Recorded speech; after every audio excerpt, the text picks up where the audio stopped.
identificar la cantidad de árboles que uno quiere. Hay que formar un pequeño equipo de 4 o 5 gentes para primero sembrar en la propiedad de uno y luego en el de otro y así sucesivamente hasta lograr el cometido.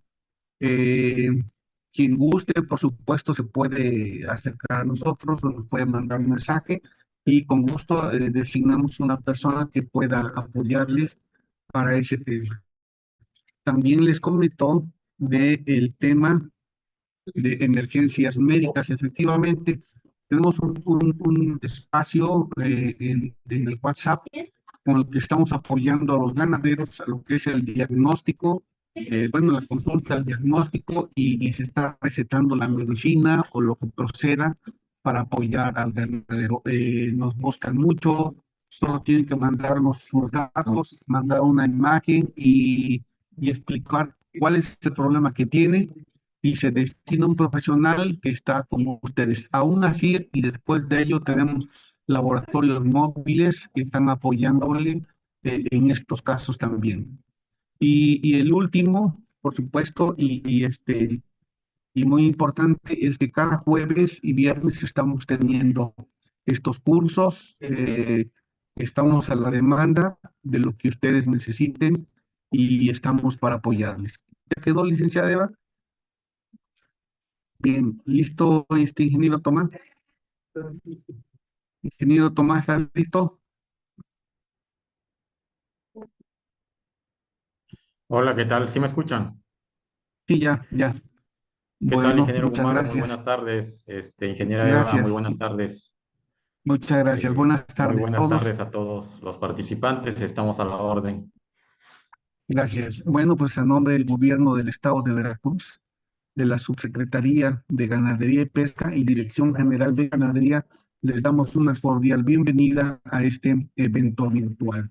El tema que hoy nos ocupa es cooperativismo. Esta es una forma de organización empresarial que tiene muchas ventajas. Es algo fácil, es algo sencillo y tenemos un experto, una persona que nos abrió un espacio y que nos va a dar pormenores de todo lo que tenemos que hacer para llegar a esta forma de organización empresarial. Se trata de sumar habilidades, de trabajar objetivos en conjunto, de compartir recursos y buscar un mismo fin. Muchas gracias, ingeniero Tomás. Agradecido. Adelante, licenciada Eva, por favor. Muchas gracias, ingeniero. Buenas tardes a todos los que nos acompañan el día de hoy. Como ya todos ustedes saben, la sala va a permanecer en silencio. Vamos a tener los micrófonos apagados en todo momento para que el ingeniero pueda explicarnos de la mejor manera la información que tiene que compartir con nosotros el día de hoy. Si en algún momento ustedes llegaran a tener alguna duda, por favor, la pueden escribir en el chat y al final que tengamos la ronda de preguntas y respuestas, el ingeniero nos hará el favor de contestar todas y cada una de sus preguntas. Si consideran que es necesario externarlo directamente, al final pueden levantar su manita y se les asignará un turno para que puedan hablar ustedes con el ingeniero y comentar sus dudas. Bien, antes que nada quiero presentarles el ponente del día de hoy, que es el ingeniero Tomás Trinidad Montes. Tiene una licenciatura en Ingeniería en Agroecología en la Universidad Bolivariana de Venezuela. Es técnico en recursos acuáticos por el Centro de Estudios Tecnológicos del Mar. Tiene un diplomado en Agricultura Orgánica y Permacultura por el Grupo Consultor Internacional Más Humus. Un certificado en Diseño en Permacultura y también como experiencia laboral es fundador y director de la Agencia Técnica de Permacultura y Agrocooperativismo Sostenible desde el 2002. Es director de Pasos Permacultura AC, una agencia para la regeneración ecosocial, y actualmente es técnico extensionista pecuario adscrito a la Dirección General de Ganadería de la SEDARPA. ¿Sí? Entonces, sin nada más que agregar, dejo con ustedes al ingeniero Tomás para que pueda compartir con nosotros sus conocimientos.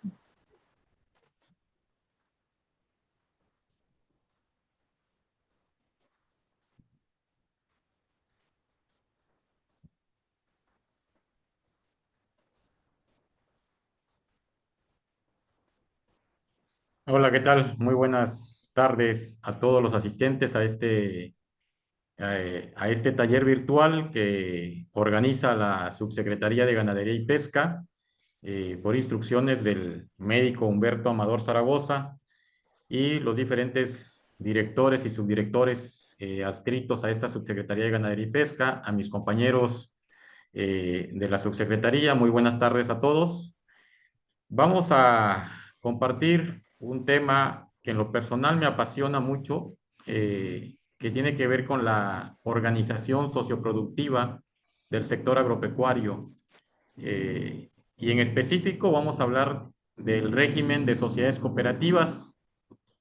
Eh, no solamente vamos a hablar de la parte del procedimiento legal para su constitución de una sociedad cooperativa. Nos vamos a ir un poquito más atrás para entender, primero que nada, la importancia de por qué organizarnos en el sector rural.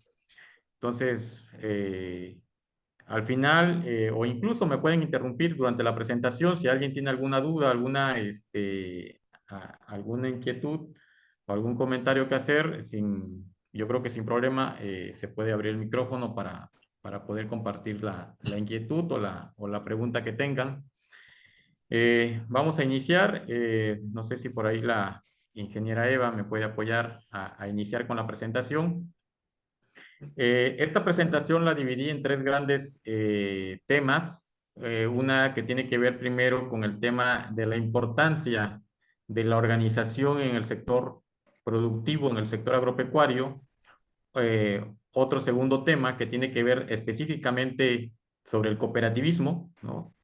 Y ya una tercera que tiene que ver con el proceso de formalización y la constitución legal. Entonces, ojalá nos permita el tiempo poder cubrir esos tres temas y que pueda despertar el interés y orientar a todas aquellas personas, productores, que tengan la inquietud o el interés de conformar una cooperativa en su comunidad, en su sector. Entonces, pues iniciamos.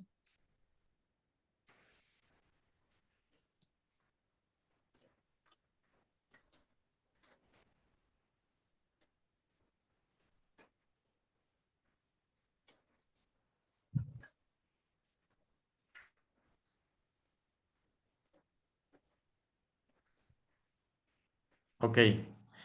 Fíjense que algo importante que quiero resaltar aquí son estos datos. A nivel de América Latina, el 76% de los productores son pequeños productores. Para el caso de México, estamos hablando que el 56% de las unidades de producción agropecuaria en México son de pequeños productores. Estamos hablando de aquellos productores que tienen menos de 2 hectáreas. Imagínense el dato. Estos datos son recientes, son datos del INEGI, del último censo agropecuario. Entonces, un gran problema que tenemos en el diseño de políticas públicas es que de repente están orientados en base a un perfil de un productor ya de mediano a grande productor. Y este sector de los productores sigue estando desprotegido y sigue estando sin atención. Y no hay mecanismos que permitan brindar una mejor atención a este sector que generando esquemas de asociatividad, esquemas de organización de productores para poder atenderlos, ¿no? Presentan tanto problemas que son externos, que tienen que ver más con temas de política pública, que tienen que ver con temas de programas de apoyo o programas de fomento, y otros que obedecen a problemas internos, que tienen que ver más al interior de cómo se administra y se gestionan los recursos desde una finca y a nivel de la familia que interviene en esa unidad de producción. Pero este es un panorama que nos debe de llamar la atención porque si no tenemos claro cuál es la configuración del sector productivo, pues vamos a estar equivocándonos repetidamente en el diseño de políticas públicas y más aún en la operación y la implementación de estos programas de fomento y de desarrollo rural. Entonces, sí es importante entender que más del 76% de los pequeños productores están en América Latina, y de eso el 56% obedece prácticamente, para el caso específico de México, el 56% de las unidades de producción están en manos de pequeños productores. ¿Avanzamos? Entonces, ¿cuáles son los principales problemas externos que vemos en el sector? Una es la ausencia de políticas agrícolas claras y estables o políticas pecuarias. Otro que tiene que ver con los servicios de asistencia, asistencia técnica, acompañamiento técnico a los pequeños productores. Siguen siendo insuficientes o mal orientados, con lo que la gran mayoría de estos productores pues prácticamente pues no cuentan con este tipo de asistencia técnica de manera oportuna, ¿no? De manera puntual. Otro de esos problemas principales pues tiene que ver que no se cuenta con las tecnologías agropecuarias definidas para estos pequeños productores. ¿A qué me refiero? No es lo mismo atender a un mediano o a un grande productor que atender a estos pequeños productores. Es decir, si consideramos que de la población rural, que corresponde casi al 48% de la población total que vive en México, y de ese sector, el 56% son pequeños productores. Entonces, ¿cómo los podemos atender en una estrategia, pongamos, de asistencia técnica? Es imposible poder atenderlos. No se podría colocar, por ejemplo, un técnico eh, por comunidad o por localidad o por asociación. Es difícil, ¿no? O mucho menos aún por unidad de producción. El impacto realmente es mínimo. Está muy minimizado.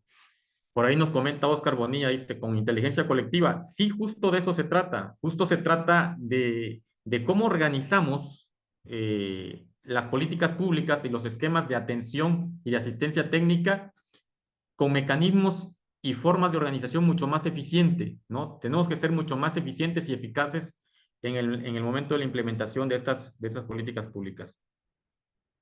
Entonces, avanzamos.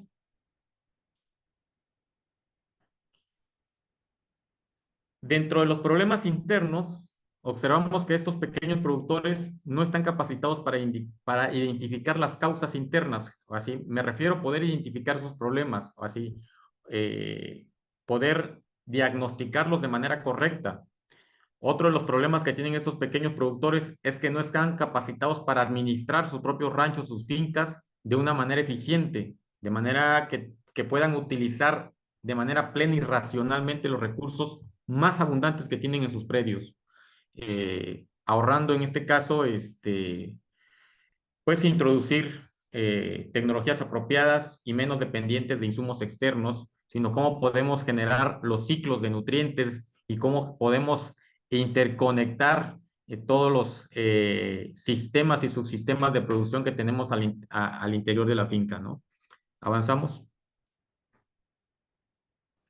Entonces, una solución que nosotros hemos experimentado, ¿no? En lo largo de estos 10 años, es que con pocos técnicos hemos podido atender a muchas más personas, generando un esquema de asociatividad productiva, y hemos encontrado grandes ventajas en el régimen de las sociedades cooperativas, porque también recordemos que están las sociedades de producción rural, están las sociedades de solidaridad social, que son las famosas triple S, que en algún momento en la época de los años 70, 80, 90 tuvo un auge en el país, y que después básicamente ya no tuvieron mayor apoyo.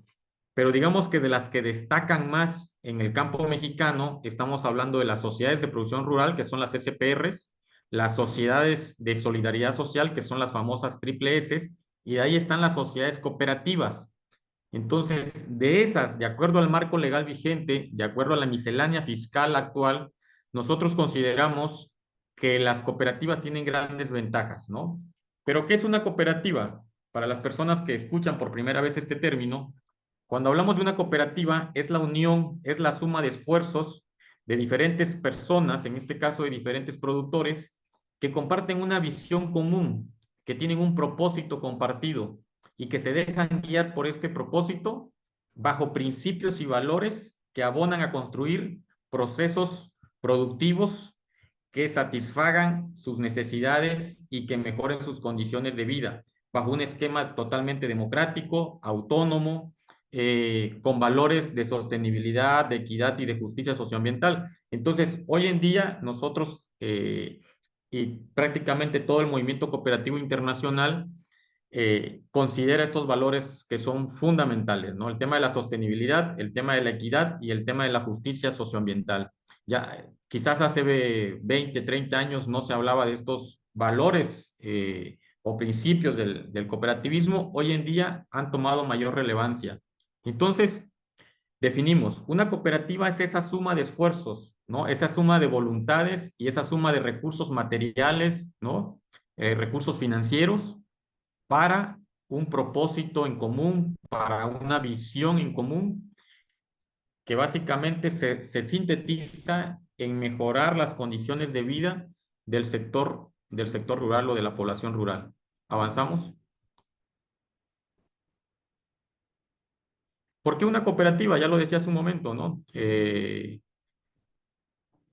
Hablábamos de los problemas que tiene el sector y algo que es fundamental es cómo generamos asociatividad productiva, cómo generamos organización socioproductiva en el sector rural, que nos permita ser una estrategia de mejor atención, de mejor diseño de las políticas públicas y que se convierta como en una vía para poder mejorar las condiciones de esta población, pero además poder hacer integración productiva y que esto a su vez contribuya a la economía local, contribuya a la economía regional y contribuya, por supuesto, a la economía del país. Entonces, la necesidad de la recuperación de empresas que de alguna manera pues tuvieron problemas económicos, cayeron en situación de desfalco, de quiebra, en el país se han construido experiencias cooperativas muy exitosas a raíz de este tipo de experiencias. Una de ellas, por ejemplo, es la cooperativa cementera que todos conocemos, que es la cooperativa la Cruz Azul. Otra cooperativa que me viene a la mente en este momento es la cooperativa Trabajadores de Pascual, ¿no? La de los famosos Jugos Boy. Entonces, que fueron cooperativas que surgieron a raíz de una situación de quiebra, de una situación de necesidad de recuperar los medios de producción y ponerlos al servicio de una colectividad, ponerlos al servicio de, pues de los intereses de todos los trabajadores que pertenecían a esa empresa, ¿no? Ese es el caso, por ejemplo, por mencionar estas dos experiencias que hay en México. Pero así como ellas, tenemos cientos de cooperativas en todo el país que han surgido del seno de las comunidades rurales, principalmente agricultores, ganaderos, que se han organizado para sumar sus esfuerzos, para sumar sus recursos y poder acelerar un proceso productivo mucho más eficiente, mucho más eficaz. ¿Avanzamos? ¿Qué diferencias hay entre una cooperativa y otras sociedades? Fíjense, las sociedades convencionales están fundadas bajo el principio de la rentabilidad o la ganancia. Esto es una principal característica que la diferencia de las sociedades cooperativas. Vamos a hablar, por ejemplo, de una sociedad anónima de capital variable que está totalmente enfocada a un principio de rentabilidad, ¿no? En el caso de las cooperativas, pues básicamente se rigen por principios y valores cooperativos, donde uno de esos principios es la mutualidad, es básicamente esa interacción de ayuda mutua que se da entre todos los integrantes que forman la cooperativa. Entonces yo creo que podría diferenciar esto, así como que son las dos principales diferencias, ¿no? Una que se guía por la máxima rentabilidad y ganancia sobre cualquier cosa o situación, y la otra, que en este caso estamos hablando de las sociedades cooperativas, que se guían por principios de ayuda mutua, de solidaridad, de equidad, ¿no? Y actualmente se habla de justicia socioambiental. ¿Avanzamos? ¿Qué tipos de cooperativas existen en México? De acuerdo al marco legal, básicamente tres tipos de cooperativas. Tenemos las cooperativas de productores, que son de bienes y servicios. Tenemos las cooperativas de ahorro y préstamo y tenemos las cooperativas de consumidores, ¿sí? Aunque algunos quizás no lo conozcan o no estén familiarizados con este marco legal, pero también existe en México organizaciones cooperativas de consumo. Entonces, fíjense, por ejemplo, en el sector ganadero, una cooperativa de consumo podría ser aquellos productores que se organizan para practicar la economía de escala y comprar insumos a menor costo, ¿no? O una cooperativa de productores que se dedican, por ejemplo, a la cría y producción de becerros, ¿no? Y se organizan y se juntan, pues, para crear esquemas de comercialización y que puedan beneficiarse mutuamente unos a otros. O bien en una localidad, las personas se organizan en una cooperativa para fomentar el ahorro, para fomentar la inversión o el acceso a pequeños préstamos que pueda ayudarles a sus actividades productivas. Entonces, de acuerdo al marco legal que tenemos en México, existen esos tres tipos de cooperativas. Cooperativas de consumo, cooperativas de productores y cooperativas de ahorro y préstamo. ¿Avanzamos? Observemos esta gráfica, cómo está distribuido por sectores y subsectores. Si ustedes observan la parte agrícola o agropecuaria, prácticamente es donde tenemos el mayor número de cooperativas, ¿no? Tenemos hasta un 39% de cooperativas que están en este sector. Entonces, la importancia que ha tenido este régimen de asociatividad productiva en México nos lo dice esta gráfica. Y ahí observamos, por ejemplo, el otro 24% que está que son cooperativas prácticamente de ahorro y crédito, ¿no? Cooperativas de ahorro y préstamo. Y seguramente ustedes en sus localidades, en sus municipios, conocen alguna de estas cooperativas. Una muy grande y ya con bastante trayectoria en México, pues es Caja Popular Mexicana, ¿no? Y así como esta cooperativa, existen muchas otras cooperativas que se han venido consolidando a lo largo del tiempo y que trabajan bajo estos principios de mutualidad, bajo estos principios de solidaridad, bajo estos principios de democracia, de equidad y sobre todo cada vez más adoptando principios de sostenibilidad ambiental. Avanzamos. ¿Cuáles son estos principios que ya vengo mencionando en esta plática? Pues básicamente son 7 principios. A lo largo de la historia ha habido diferentes corrientes de cooperativismo a lo largo de la historia, ¿no? Pero ha habido un consenso a nivel internacional y este consenso a nivel internacional se sintetiza en lo que hoy se conoce como la Asociación Cooperativa Internacional, por sus siglas ASI, que básicamente han llegado a un consenso a nivel internacional de cuáles son los 7 principios básicos. No significa que sean los limitantes, pero 7 principios básicos que toda organización que quiera trabajar bajo un marco legal de cooperativa tiene que adoptar y tiene que poner en práctica en el ejercicio diario de su trabajo. El primero de ellos es que todos los socios tienen que integrarse de manera voluntaria a la organización. Así, no tiene que haber coerción, no tiene que ser por presión, ni de ninguna institución del Estado, ni, ni de cualquier nivel de gobierno o otro tipo de organización religiosa, ¿no? Sino tiene que ser totalmente de manera voluntaria. 2, el control democrático de la organización, ¿no? Tiene que haber una democracia plena en el ejercicio de la administración y el control y la operación de la cooperativa. Entonces, ahorita lo vamos a ver un poquito más adelante.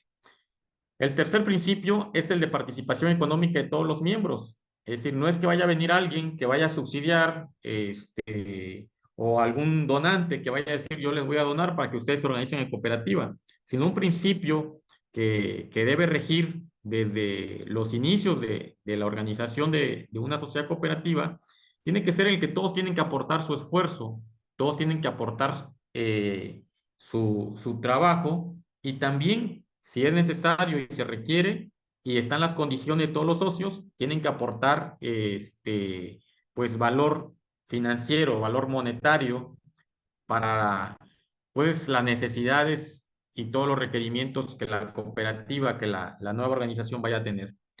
El cuarto principio es la autonomía y la independencia. Todas las cooperativas tienen que ser autónomas de cualquier órgano de gobierno, de cualquier índole religiosa, partidaria. Tiene que ser totalmente autónoma y lo tiene que regir su propósito común, que en este caso, hablando del sector productivo, pues tiene que estar enmarcado a sus intereses de producción, a sus intereses de cooperación para mejorar sus condiciones de producción y por ende sus condiciones de vida. El quinto principio tiene que ver con un proceso formativo. Toda cooperativa tiene que integrar dentro de sus órganos de gobierno una comisión que esté enfocada especialmente a incrementar la formación, la educación de todos sus socios.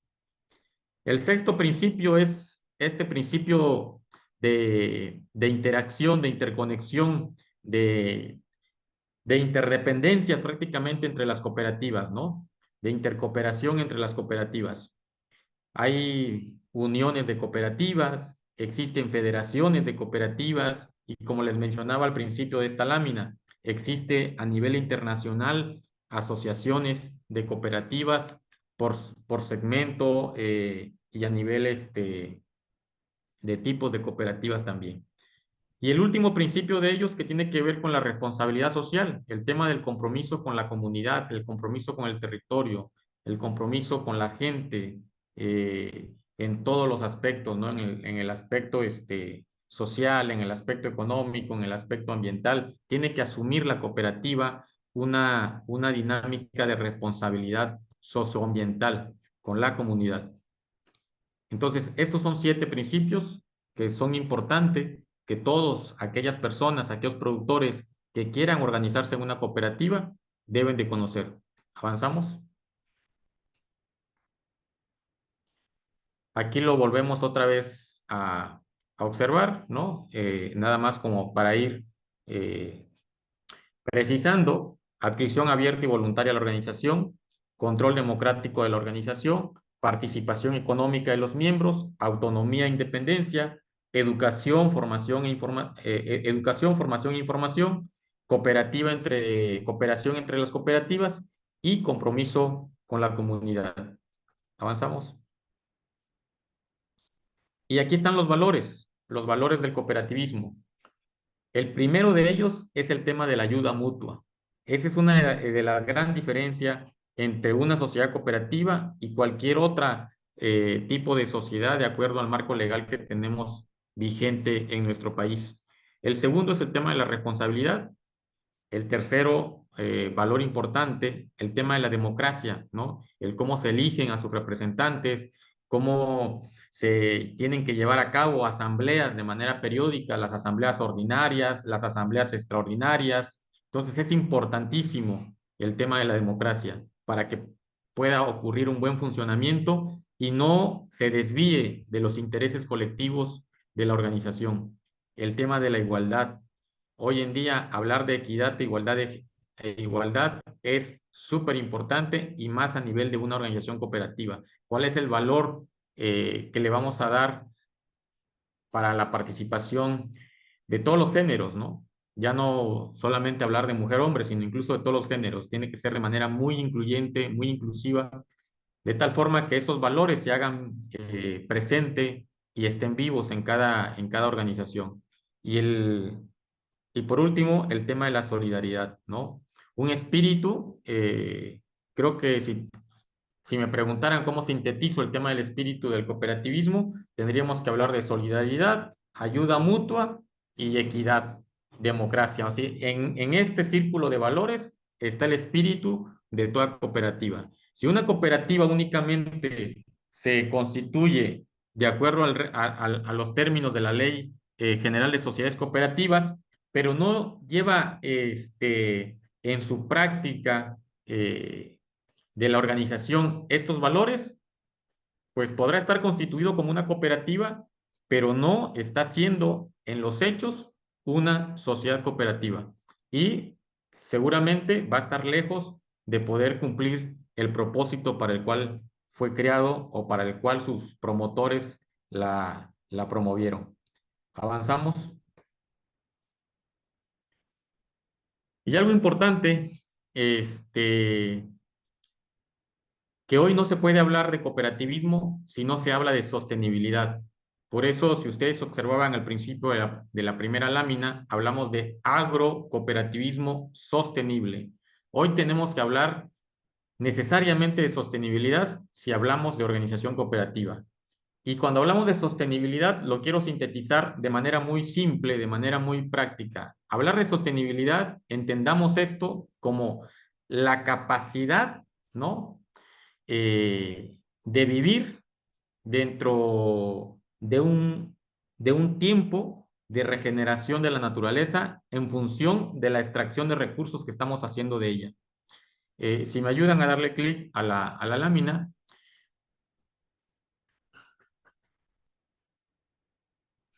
¿Avanzamos? Usted dígame a qué parte, ingeniero, le damos clic. Avanzamos, no, dale para avanzar.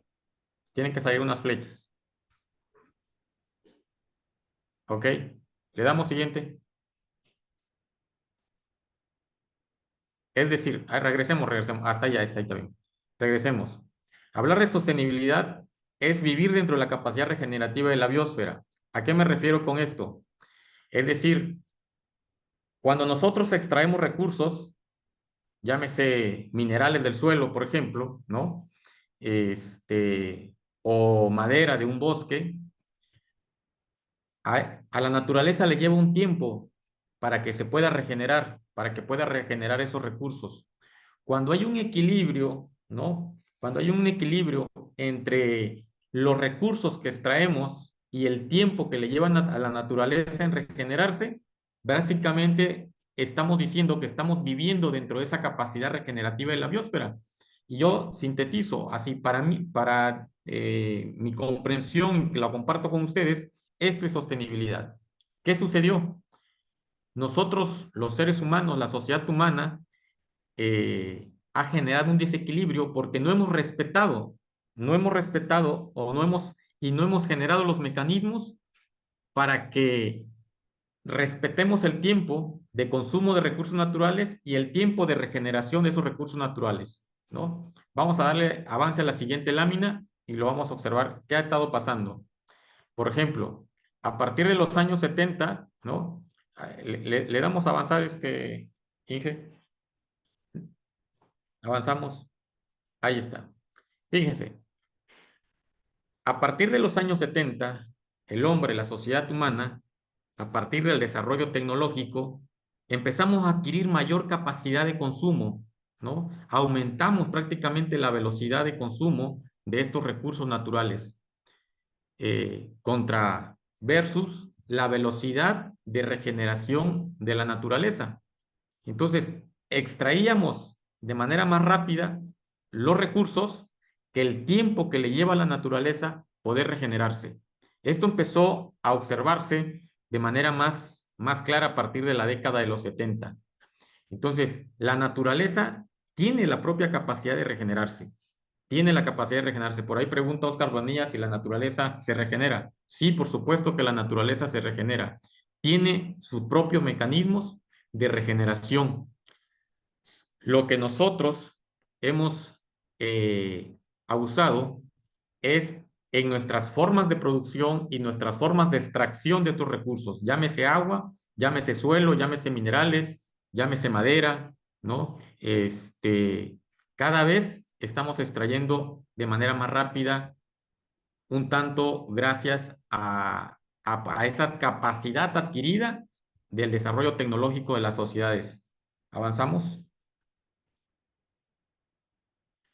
Entonces, según los analistas, por ahí de la década del 2000, aumentamos a un 40% más rápido esa capacidad de extracción de recursos en comparación con la capacidad de regeneración de la naturaleza. Entonces, eso pues nos debe de alarmar. Ahorita este dato que les estoy dando es un dato de la década del 2000, estamos ya en el 2024, han pasado ya 24 años, entonces seguramente ya estamos superando más del 45, 50%, o a lo mejor me quede un corto con esos datos, habría que revisarlos. Pero esa es la situación en la que nos encontramos hoy. Entonces, ¿qué significa? Significa que ahora para que nosotros podamos ser sostenibles, tenemos que tener la capacidad de producir y regenerar al mismo tiempo. Si nosotros en nuestros sistemas de producción no generamos sistemas de producción que tengan la capacidad de producir alimentos y al mismo tiempo estar regenerando, prácticamente estamos viviendo una situación de insostenibilidad en nuestra unidad de producción y a nivel de microrregión, a nivel de microcuenca, a nivel del territorio o de la unidad de territorio que nosotros consideremos. ¿Avanzamos? Traigo esta reflexión a raíz de lo que les acabo de explicar con el tema de sostenibilidad. Se las voy a leer textualmente. La palabra utilizada para denominar la tierra hace miles de años, nadie sabe exactamente cuántos, en el origen de las lenguas indoeuropeas era de Gem. A partir de esta palabra que no significa más que tierra, surgió la palabra humus, que es el resultado del trabajo de las bacterias del suelo, y para darnos una lección de la misma raíz, surgió la palabra humilde y la palabra humano. Lewis Thomas, 1913-1993. Para la reflexión. ¿Avanzamos? Y aquí está otra. Reconocer los millones de años de crear, mantener y recrear la vida, millones de años de eficiencia, de sostenibilidad natural, reconocer que los restos de una especie son el alimento de otra, que la materia se halla en un ciclo continuo a través de la trama de la vida, que la energía que alimenta los ciclos de la vida proviene del sol, que la diversidad garantiza la recuperación de la vida, que desde hace 3 millones de años la naturaleza no se ha adueñado del planeta luchando, sino interconectando.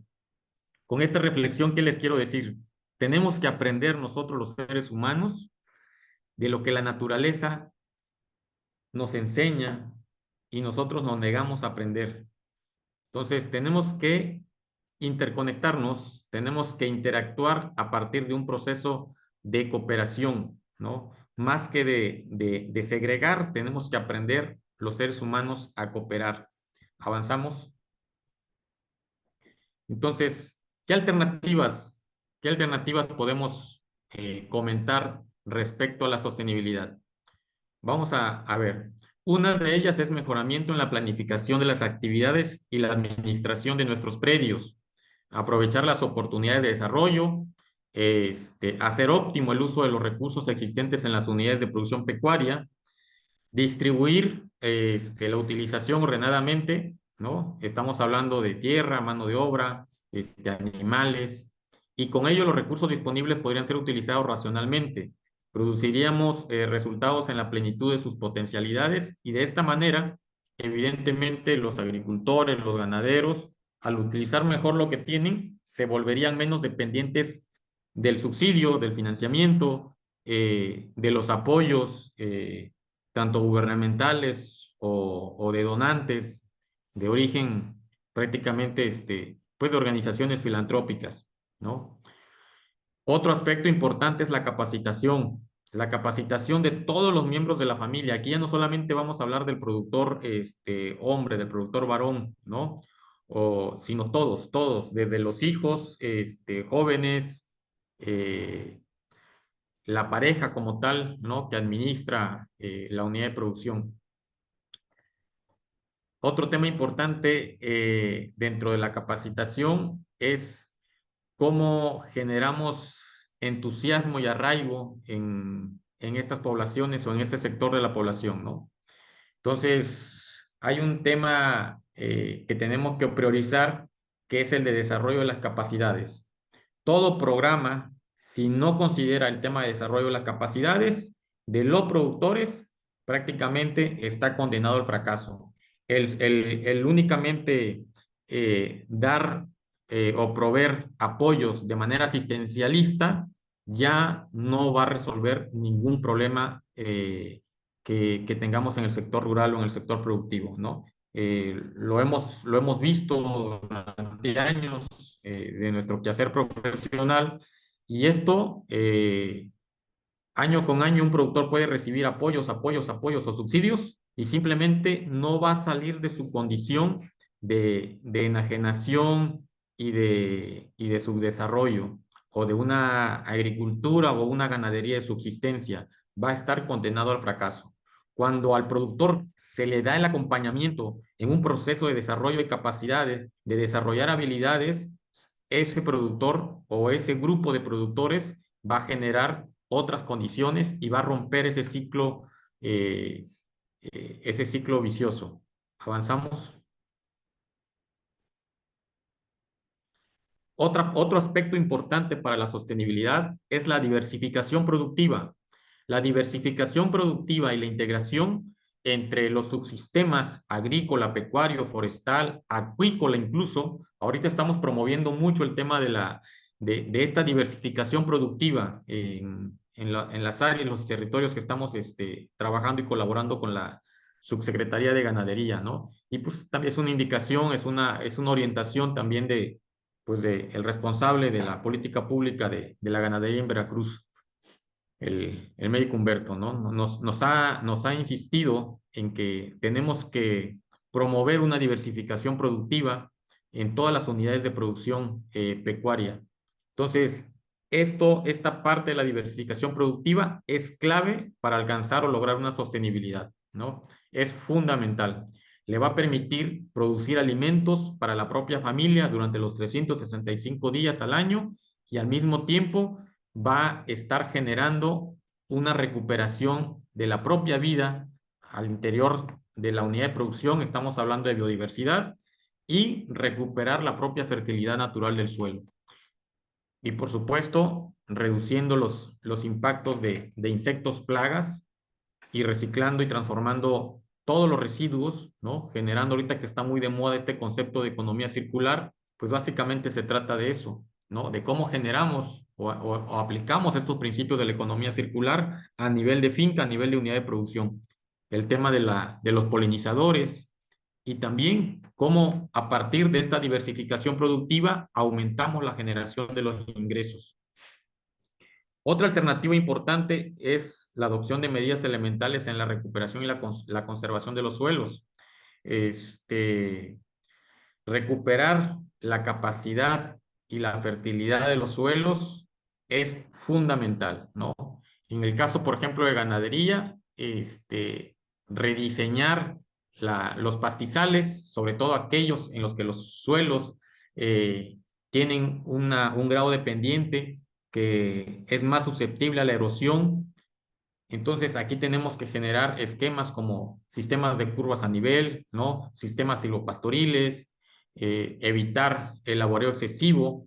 Entonces, estas prácticas de adoptar tecnologías apropiadas, implementar estas tecnologías apropiadas, como el caso del aprovechamiento de los esquilmos agrícolas, de los rastrojos, de la utilización de las semillas como abonos verdes, las leguminosas, para mantener suelos con cobertura, reducir los escurrimientos.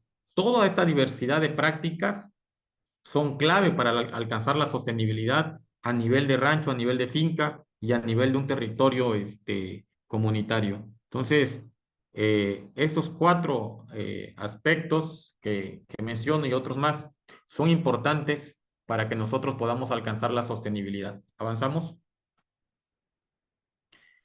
Regresamos. el mejoramiento y el uso del agua. No podía yo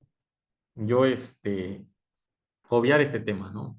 Hoy en día el agua es fundamental. La forma en la que nosotros gestionemos el agua en nuestra finca va a determinar en gran medida la sostenibilidad de nuestra unidad de producción.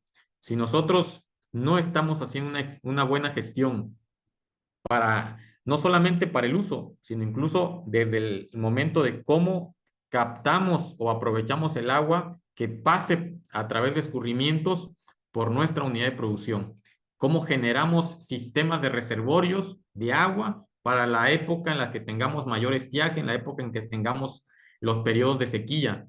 Entonces, es fundamental un plan de gestión y administración eficiente del agua a nivel de nuestra unidad de producción y a nivel del territorio también.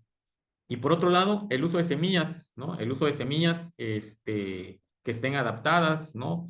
Variedades de preferencia, pues, criollas o que hayan destacado por sus rendimientos, por sus características fenológicas más apropiadas para esas condiciones agroecológicas de nuestro suelo, de nuestro clima. Entonces, tenemos que ir generando nuestros propios bancos de semilla a nivel de finca y a nivel del territorio. Entonces, este aspecto, el tema de las semillas, es clave para llegar a la autosuficiencia y a la sustentabilidad, tanto a nivel de finca como a nivel de territorio.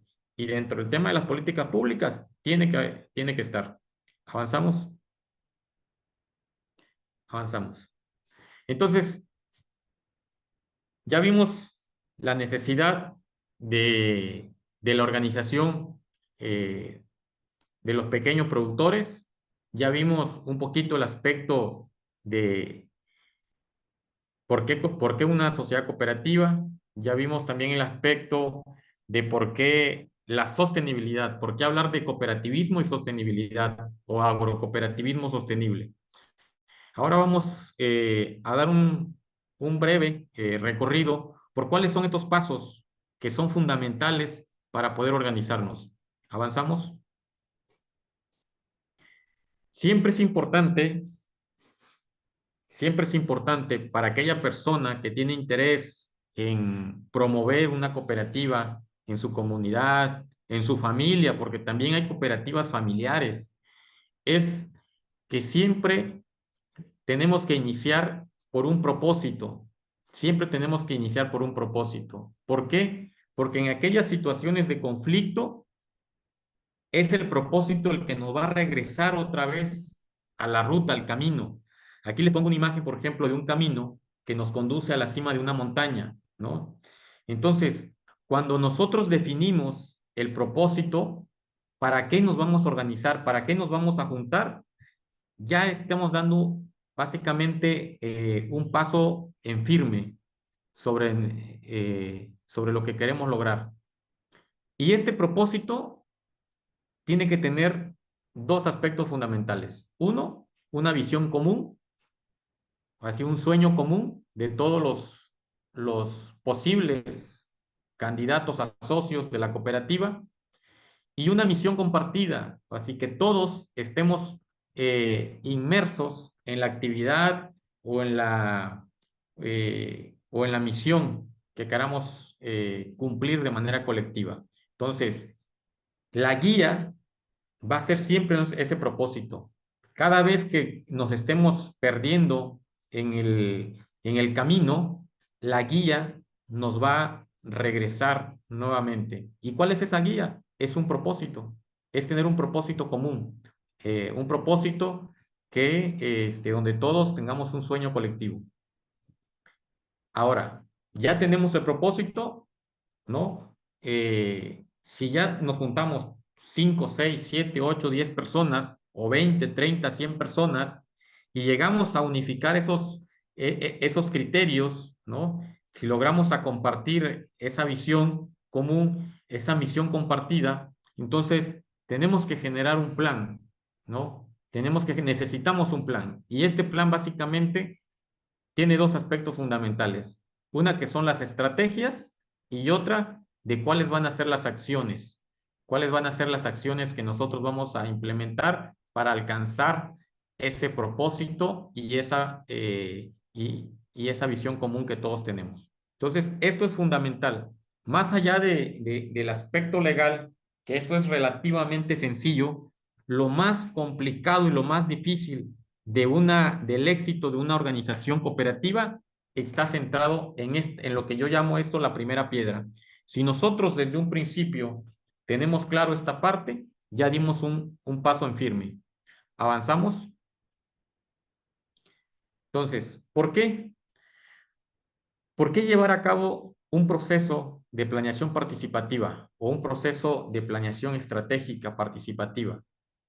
Porque tenemos que tomar en cuenta 4 razones externas fundamentales y 4 razones internas que igual son totalmente fundamentales. La primera de ellas, la primera razón externa es que los financiadores, llámese gubernamental, una entidad filantrópica o una entidad de crédito, requieren un plan. Si yo soy, por ejemplo, somos un grupo de ganaderos y queremos dedicarnos a la engorda, pues necesitamos plasmar en ese plan cómo vamos a generar la riqueza, cómo vamos a producir, cómo va a ser nuestras formas de organización, en qué tiempo lo vamos a lograr, ¿no?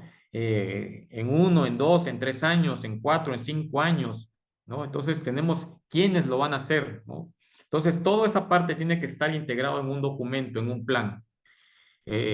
La segunda razón es que necesitamos una imagen empresarial. Una cooperativa es una empresa, es una empresa, es una empresa basada en principios de mutualidad, en una empresa basada en principios de solidaridad, basado en principios democráticos, pero al final de cuentas es una empresa y por lo tanto tenemos que tener una imagen empresarial. La tercera razón externa es porque es parte del proceso de financiamiento, ¿no? Es parte del proceso de cómo yo voy a tener mis proyecciones, así cuánto voy a producir, en qué tiempo voy a producir, cuáles van a ser mis costos de producción, ¿no? ¿Cuáles van a ser los mercados a los que yo voy a distribuir mis productos? Entonces es parte de ese proceso. Por lo tanto, requerimos, primero que nada, elaborar entre todos los socios este plan estratégico. Cuarta razón, que es necesaria para justificar el proyecto o los diferentes proyectos que vaya a realizar la cooperativa. Esas son como las razones externas, o así, por las cuales es fundamental llevar a cabo un proceso de planeación estratégica. Y de ahí tenemos 4 razones internas, ¿no?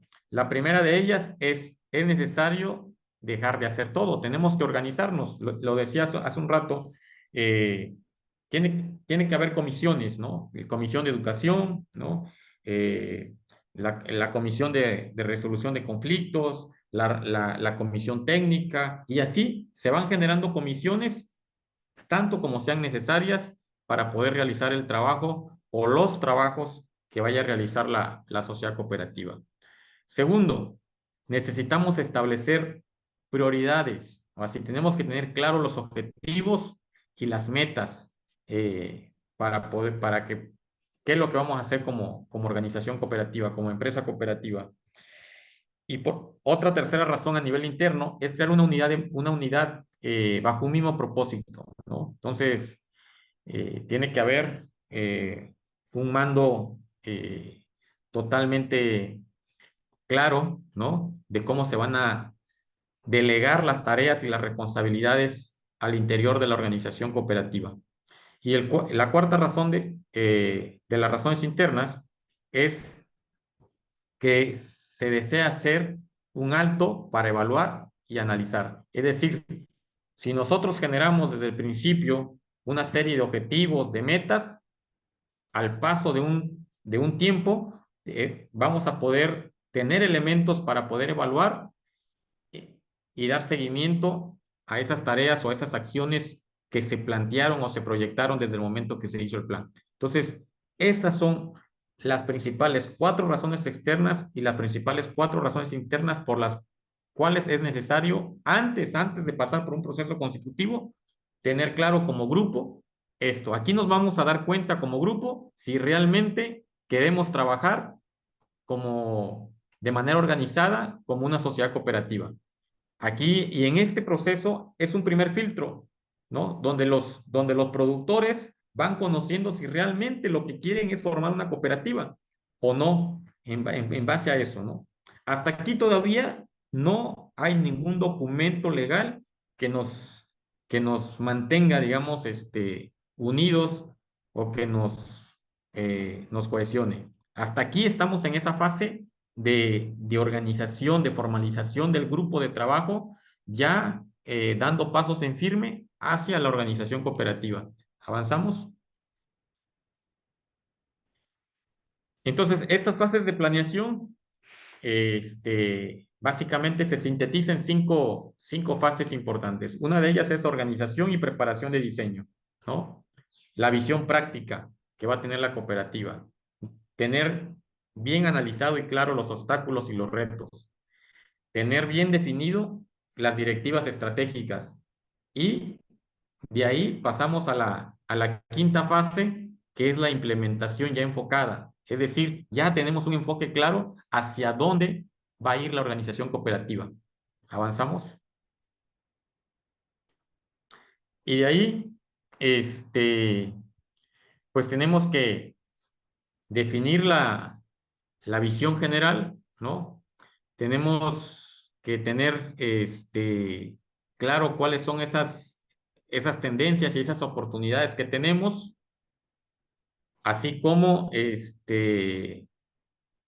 pues probar prácticamente las opciones y alternativas, ¿no? La dirección estratégica, planear bien la estrategia y finalmente poder elaborar el plan, contar ya con un plan.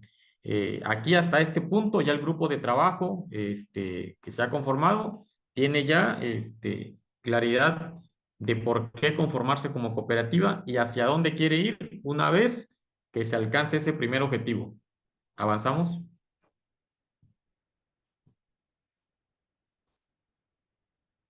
Y eso es muy importante, miren. En todo el proceso de planeación, tenemos que cuidar estos aspectos. ¿Cómo se está dando ese proceso?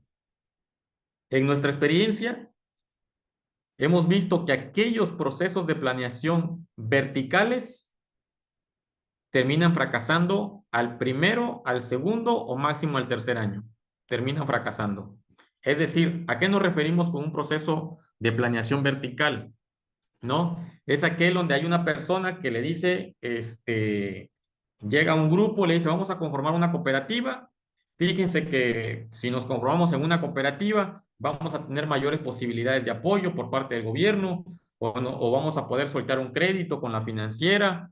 Entonces, se genera básicamente una directriz totalmente vertical, ¿no? Llega y convence a otras personas de su comunidad y al final deciden apoyar la idea para iniciar ese proceso de organización cooperativa. Pero básicamente las demás personas tuvieron una participación muy pasiva, no se involucraron realmente en la idea, ni siquiera tenían claro cuál es el sueño, muchas veces ni siquiera comparten el sueño, simplemente tienen otros intereses, pero en ese momento les pareció atractiva la idea y terminan apoyando, ¿no? Entonces, ese tipo de procesos de planeación totalmente fracasan. Voy a poner otro ejemplo, que llega el técnico y el técnico está asesorando a un grupo de productores y les dice, ¿saben qué? Organícense en una cooperativa, ¿no? Y entonces aquí el actor es el técnico quien está tirando, o así, directrices para convencer a esos productores de que se organicen en una cooperativa. Este esquema de planeación tampoco resulta exitoso, termina fracasando, ¿no? Termina fracasando porque al final puede que lleguen a constituirse legalmente, pero jamás se generaron las condiciones para que todos fueran guiados por un propósito para que todos realmente estuvieran convencidos, que hubiera realmente un consenso para la creación de la cooperativa, ¿no? Entonces, por ponerles algunos ejemplos, ¿cuál es lo que más invitamos nosotros a, a que se promueva, digamos, el proceso de planeación de una forma consensada, ¿no? De una forma en el que todas las partes, ¿no? Todas las partes participan, todas las partes opinan, todas las partes tienen el deseo realmente de conformar la sociedad cooperativa, donde se involucran, tienen el sentido de pertenencia de la organización desde un principio, desde cuando todavía es un grupo de trabajo que ni siquiera han llegado a conformar un acta de asamblea, simplemente es un grupo de trabajo, pero hay ese sentido de pertinencia.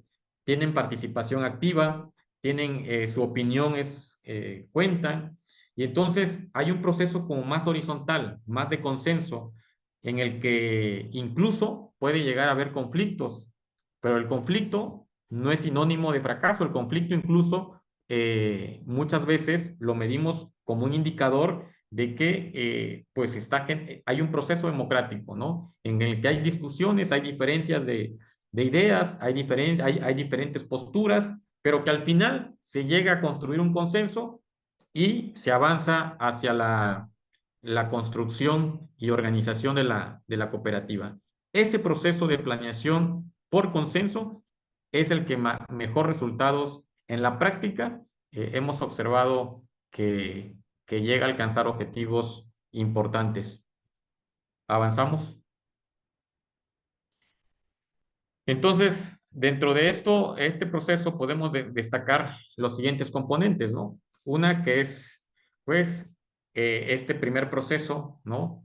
De experimentación, de aprendizaje, de análisis de la problemática, de análisis del contexto, del grupo, de la comunidad, del contexto productivo, ¿no? Entonces aquí abarca muchas cosas. Y de ahí se inicia este proceso de diálogo y negociación que termina aterrizado en un proceso de planeación estratégica.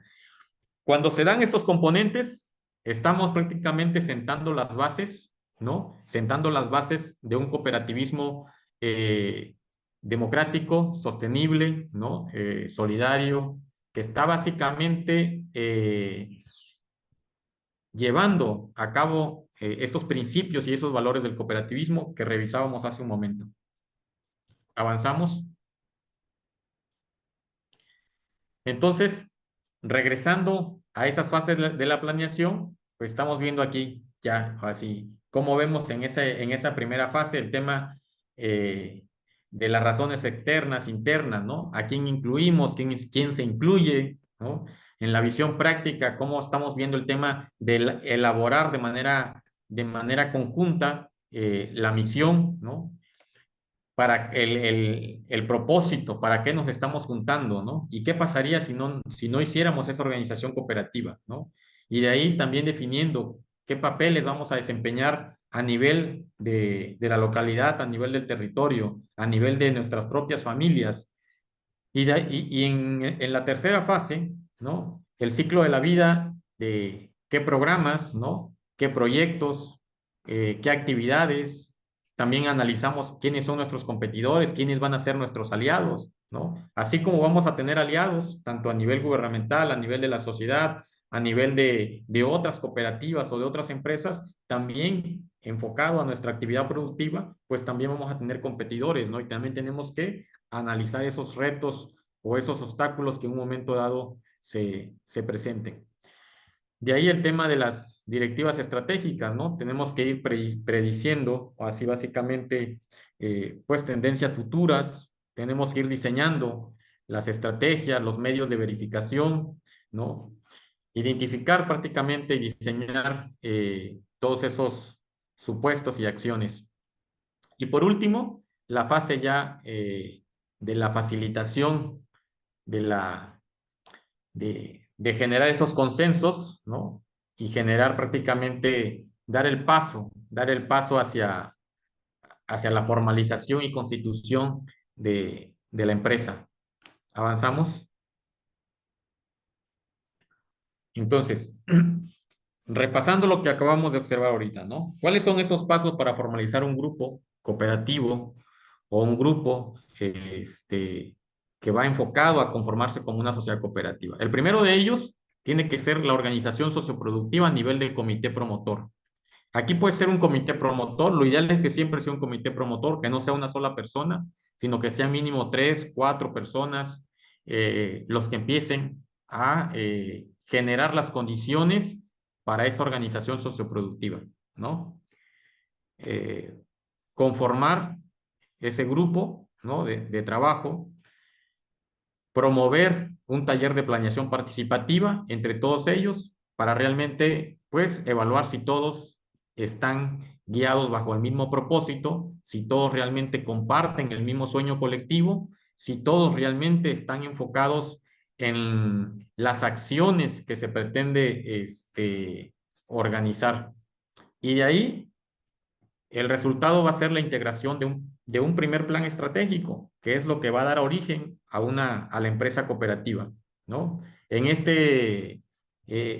integración de este plan estratégico, pues también se acuerda y se define la formalización y el tipo de cooperativa a constituir, si va a ser una cooperativa de consumo, si va a ser una cooperativa de producción o servicios, o va a ser una cooperativa de ahorro y préstamo. Aquí se define el tipo de cooperativa, se acuerda, se formaliza, ¿no? Ya en base a un primer plan estratégico que le va a dar origen a esta cooperativa.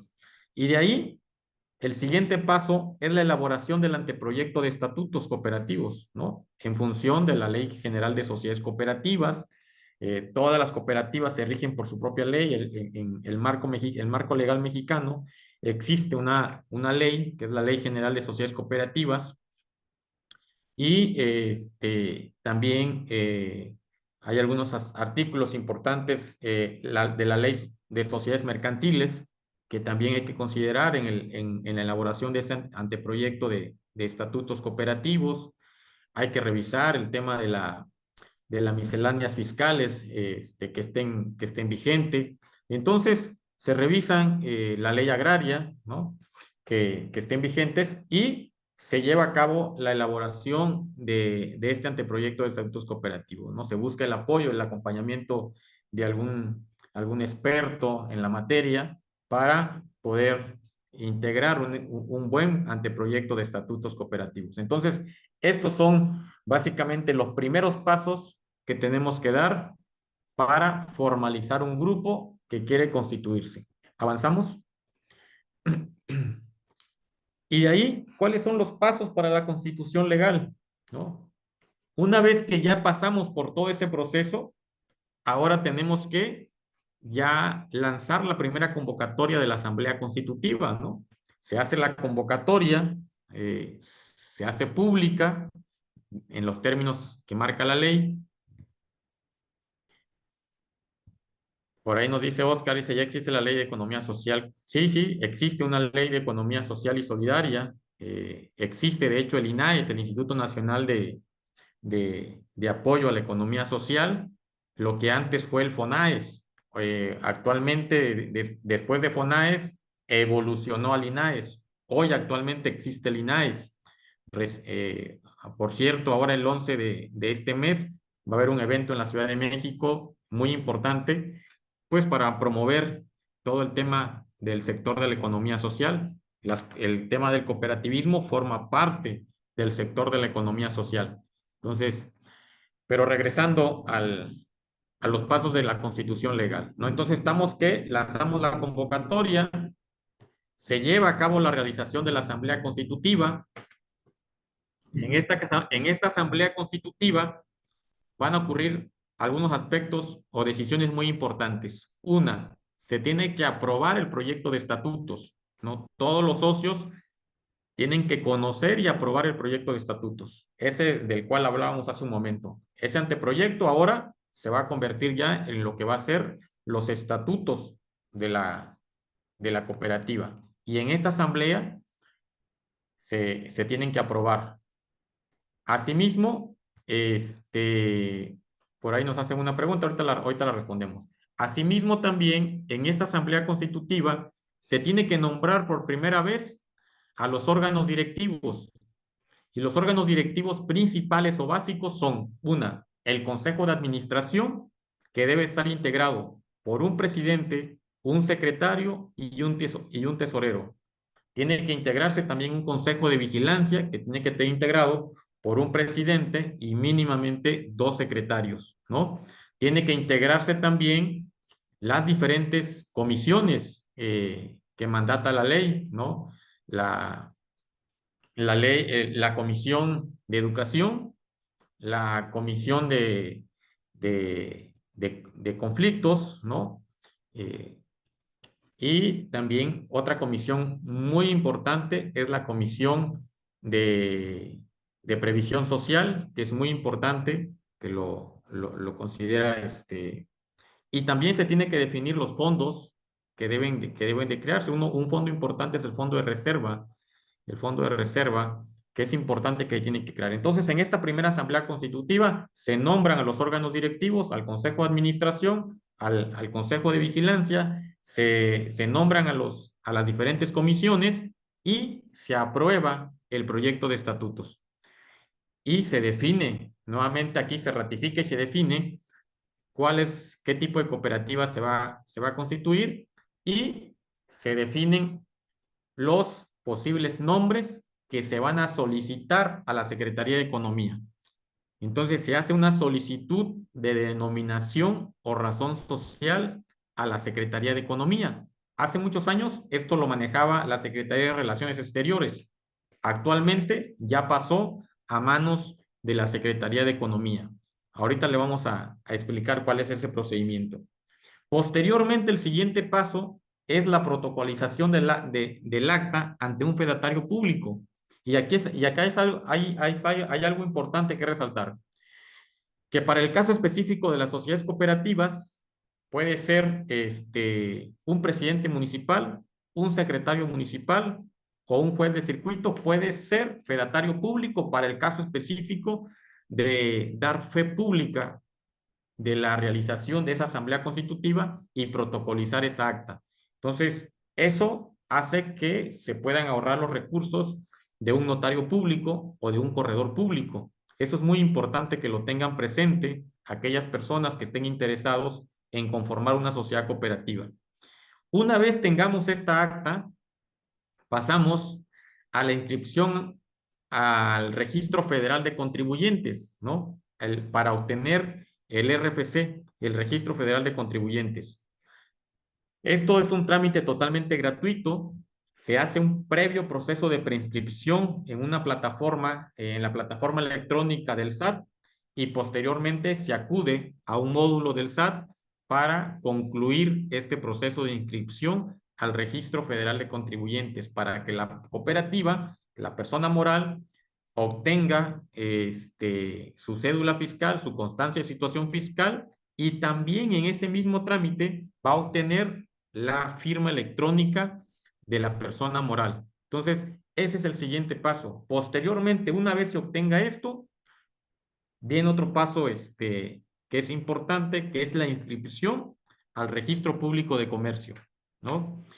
Esto de acuerdo a la jurisdicción del domicilio fiscal donde le corresponda a la cooperativa, ¿no? Entonces, ahí se tiene que realizar. Y ya por último, se hace la apertura de cuenta bancaria. Entonces, estos son los principales pasos a nivel de constitución legal prácticamente de una sociedad cooperativa. ¿Avanzamos?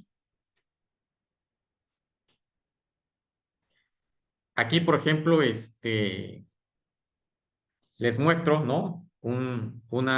El inicio de una estructura de acta de asamblea constitutiva. Este fue un proyecto de estatutos que hicimos para una cooperativa del municipio de Catemaco. La cooperativa Miel y Bona Toxtli, a los cuales les elaboramos este proyecto de estatutos de ahí del municipio de Catemaco, ¿no? ¿Avanzamos? Aquí les voy a mostrar, este es el portal, este es el acceso al portal lo conocemos todos los que estamos familiarizados con esto como MUA, el portal MUA, que es de la Secretaría de Economía, ¿no? Si ustedes ingresan al link que les coloqué ahí, les va a aparecer la imagen número 1, ¿no? Que dice módulo único de autorizaciones. De ahí está el segundo. Si ustedes le dan ingresar, le va a pedir sus datos de la firma electrónica, donde tienen que ingresar el certificado .ser y la clave privada .key y la contraseña de la clave privada, y con eso ustedes van a ingresar. Es decir, para que ustedes puedan ingresar, la persona que va a promover la solicitud de denominación o razón social ya debe contar con la firma electrónica. Eso es muy importante que lo tengan en cuenta. De ahí ustedes, una vez que ya ingresaron, les va a aparecer un portal como la imagen número 3, ¿no? Donde les va a aparecer las diferentes solicitudes que ustedes hayan hecho. Y de ahí ustedes van a observar en la parte donde dice solicitar una DORS, que es denominación o razón social. Y ahí ustedes van a ingresar prácticamente esos posibles nombres, ¿no? Yo les recomiendo que mínimo piensen en 3 nombres y ahorita les voy a decir por qué. Algunos ya están ocupados por otras empresas, por otras figuras asociativas que existen en el país. Ese es un módulo que opera a nivel nacional, es una plataforma electrónica de la Secretaría de Economía que opera a nivel nacional. ¿Avanzamos?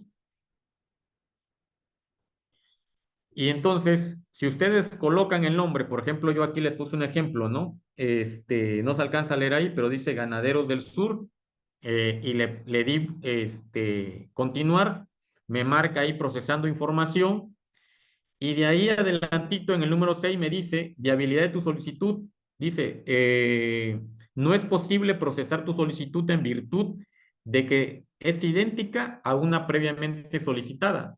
Por eso es importante que en la asamblea constitutiva se acuerde mínimamente 3 posibles nombres para que una vez que se delegue a la persona que va a hacer la solicitud de la razón social ante la Secretaría de Economía, pues tenga opciones, ¿no? Cuando ya está ocupado, por ejemplo, aquí dice Ganaderos del Sur, me dice no es posible procesar su solicitud en virtud de que es idéntica a una previamente solicitada. Entonces, lo que hacemos es regresar y ingresamos una nueva propuesta de razón social. En este caso aquí le puse Ganadería Sostenible Los Tuxtlas. Y entonces lo solicito y me dice que está libre, ¿no? Ya únicamente lo tengo que enviar a dictamen. Al momento de enviar a dictamen, me va a aparecer, básicamente, me va a llevar a una siguiente etapa, en la imagen número 8, donde tengo que elegir el régimen jurídico, ¿no? El régimen jurídico. Me va a aparecer dos espacios. El primero de ellos le tengo que poner que es una cooperativa y después me va a abrir una segunda opción donde tengo que especificar cuál va a ser el régimen específico, ¿no? De esa cooperativa. Yo les recomiendo que siempre si es para fines productivos, que sea una sociedad cooperativa de responsabilidad limitada de capital variable, ¿no? Ahorita no me voy a meter a esas especificaciones de carácter más legal, pero quizás en un segundo taller podamos explicar un poquito más las diferentes variables que hay de acuerdo al régimen jurídico.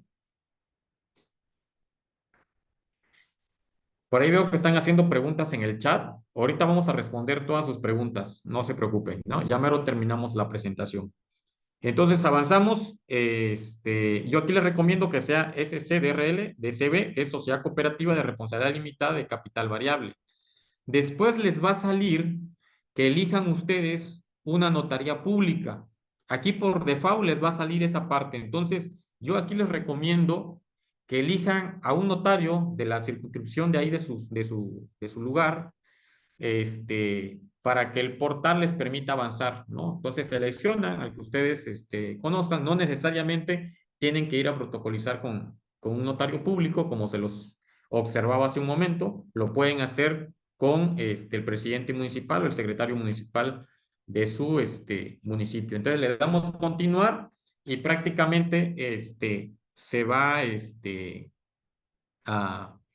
a dictamen, y vamos a esperar básicamente de 3 a 5 días para que a través del portal nos va a regresar la constancia. Ahorita lo vamos a mostrar.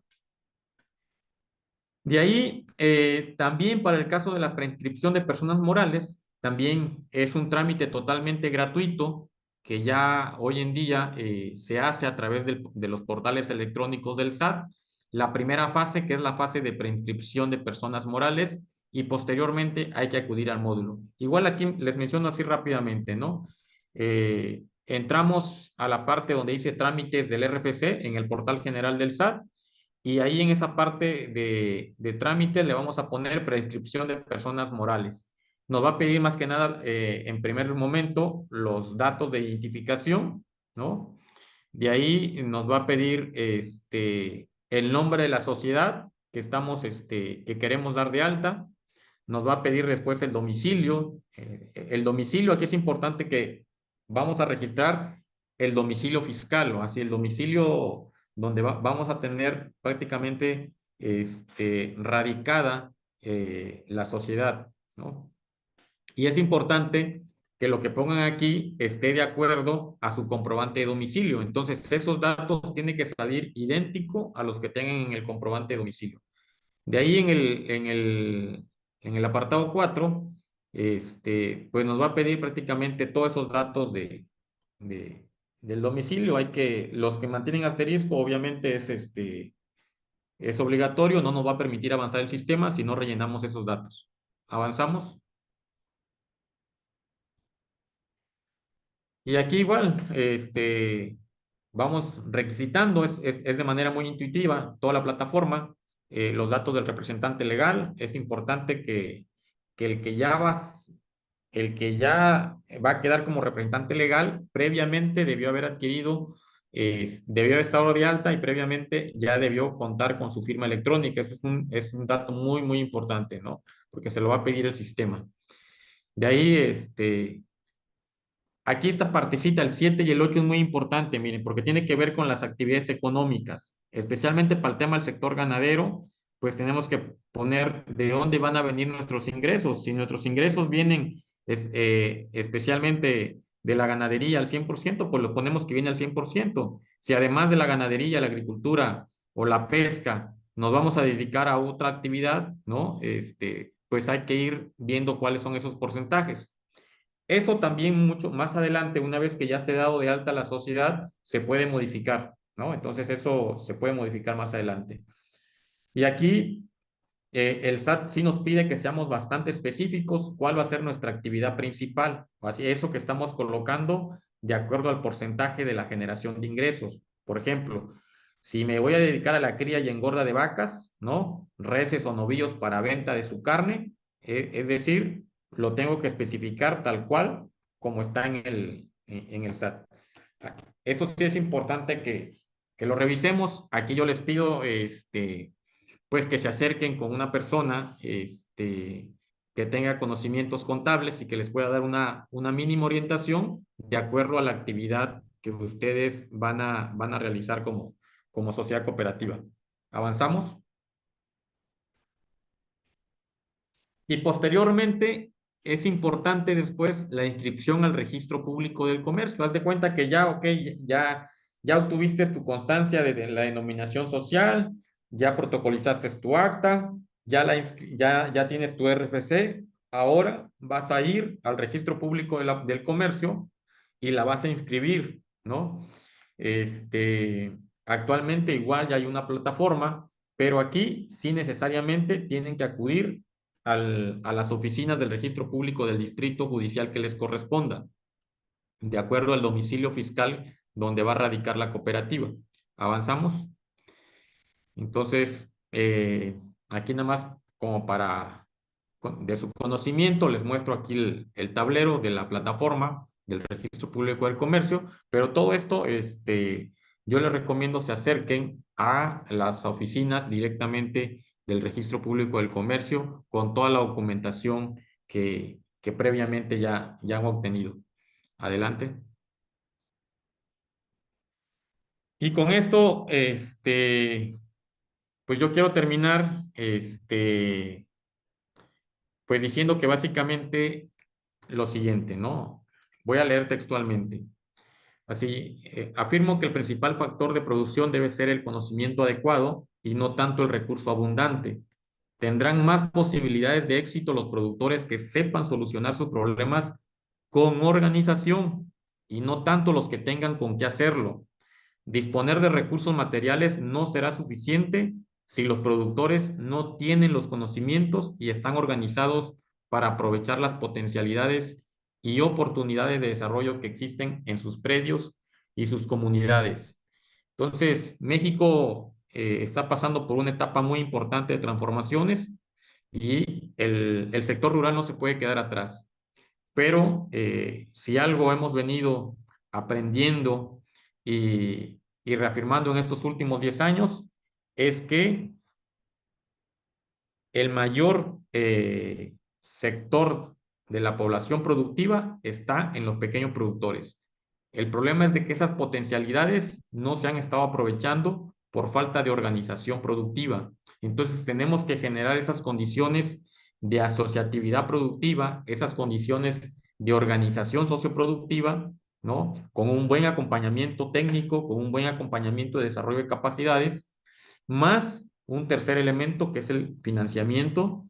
Y yo creo que si logramos configurar un ecosistema de esa naturaleza, podremos realmente generar avances a pasos más acelerados y firmes en el sector productivo. Entonces, y una de ellas es las sociedades cooperativas.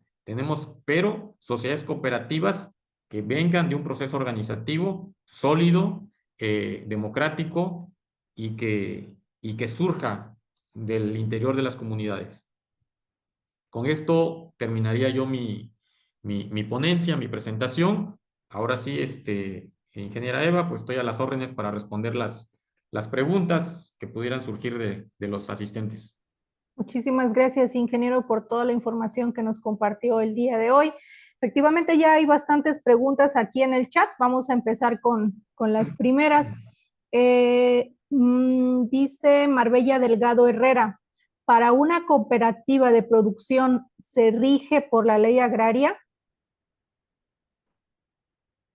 En aquellos casos que tenga que ver usufructo de predios agrarios, hay algunos aspectos de la ley que sí hay que considerarlos, de la ley agraria, ¿no?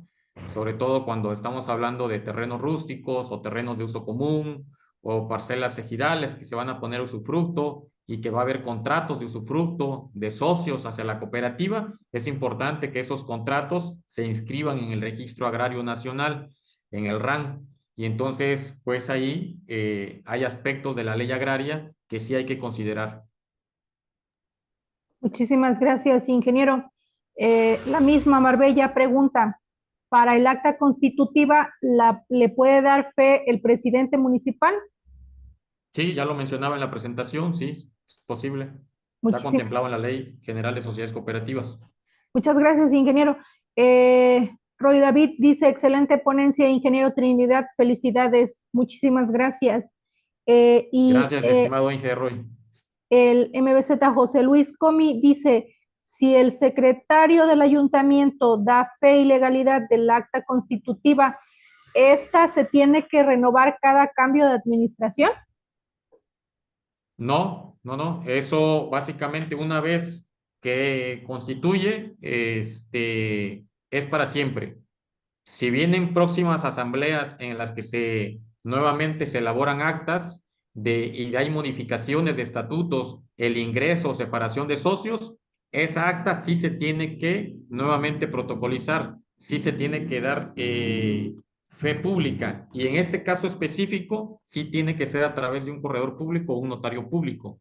Las actas posteriores que tengan que ver con modificaciones de estatutos, el ingreso o separación de socios, ya la ley no faculta, en este caso, a los presidentes municipales ni a los secretarios municipales, ¿no? Es únicamente para la asamblea constitutiva, para el acta constitutiva.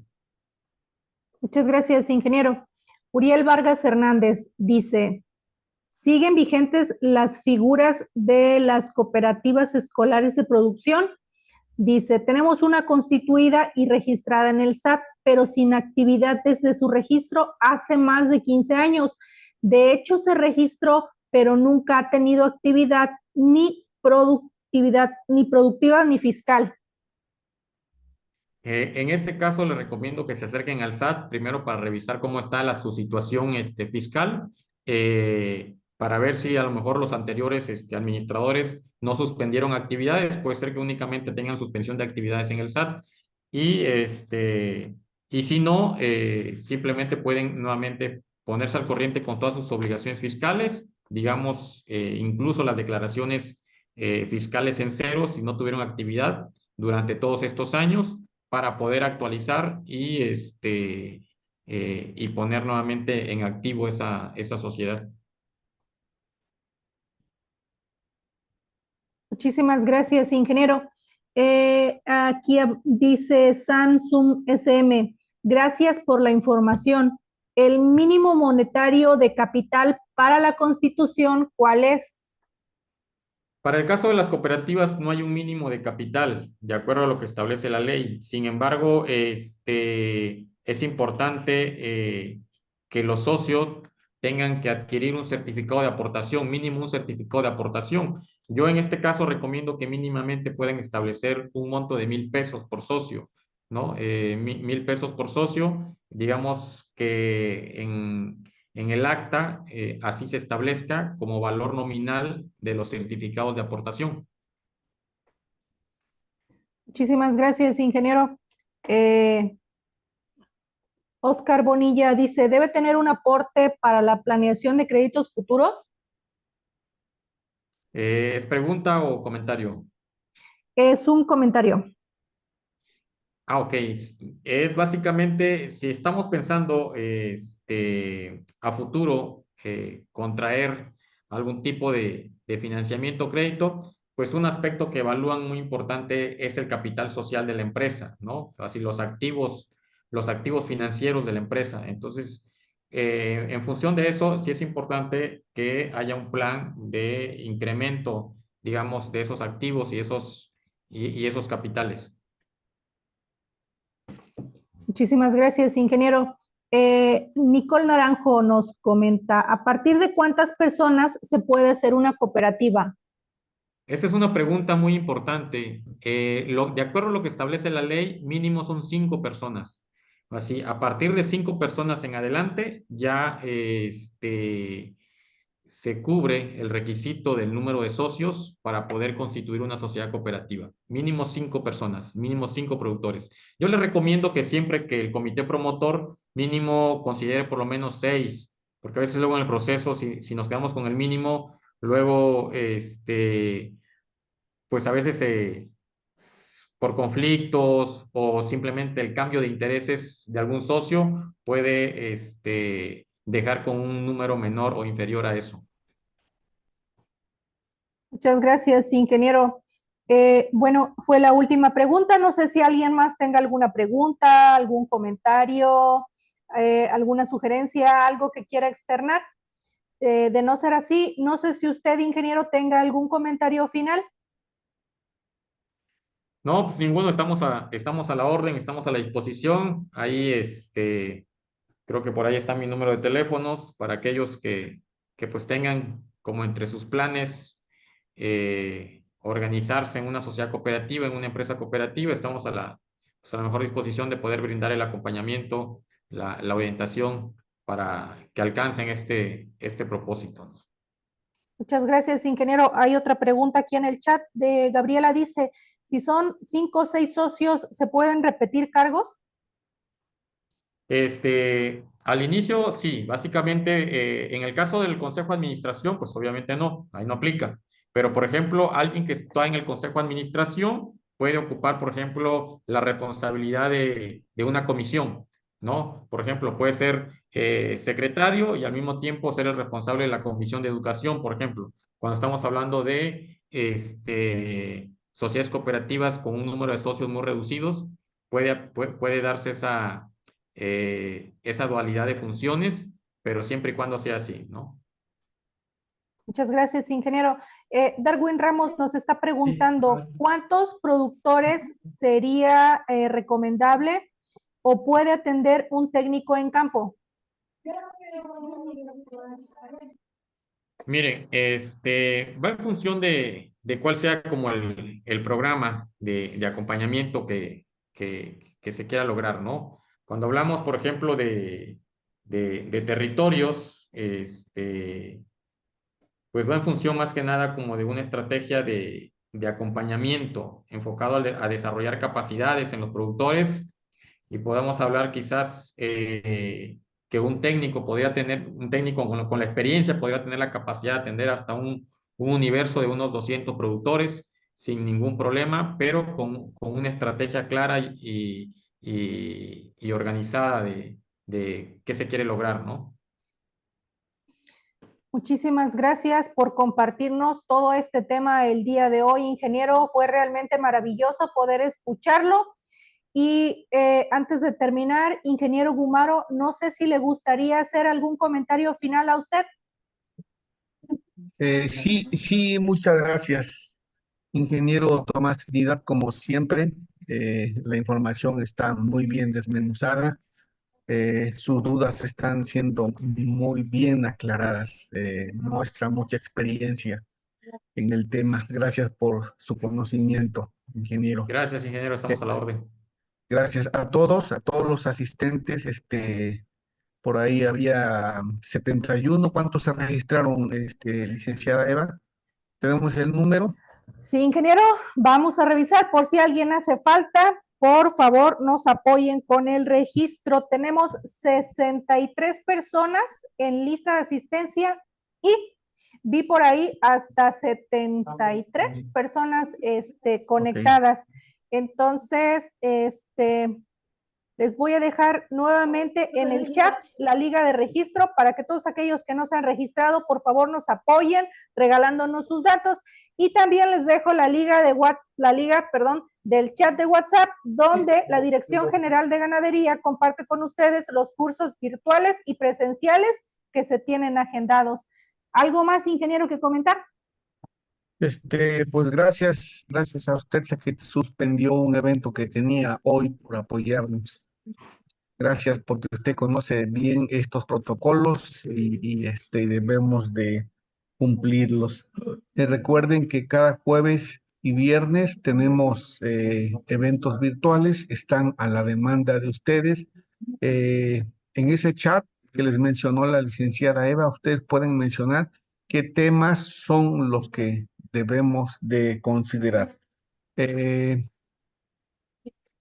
Asimismo, les recuerdo que tenemos también un chat de emergencias clínicas para ganaderos. Estamos atendiendo a todos. Les agradezco su participación. Buenas tardes. ¿Cuál es el tema de mañana, licenciada Eva?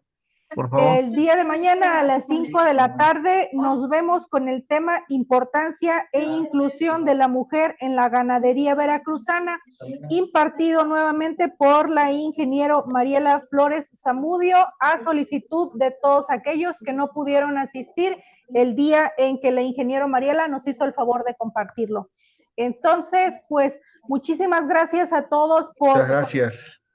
Nos vemos el día de mañana a las 5 de la tarde nuevamente. Hasta mañana. Gracias. Que descansen. Hasta mañana. Muchas gracias a todos.